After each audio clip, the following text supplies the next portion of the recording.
Now, this vining plant with its waxy coated leaves can withstand temperatures down to negative 20 degrees. Cleaning on the banks of the Chesapeake Bay in the wintertime, I noticed that most of the vegetation out here has had their winter dieback, but I always see patches on the banks of the Chesapeake Bay that are bright green with what I now know as English ivy.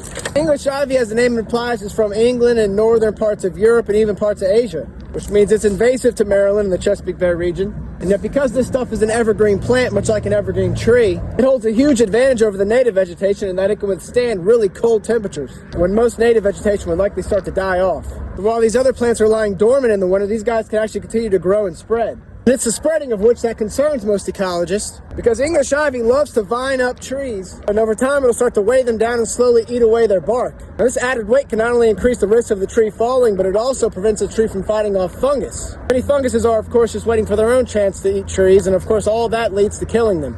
Now, the wintertime is thought to be actually the best time to help save these trees, because even though the English ivy still grows, it does so at a much slower rate. And you're able to more easily see what you're cutting. And what you want to do is cut at the base of the tree where the ivy connects to the ground.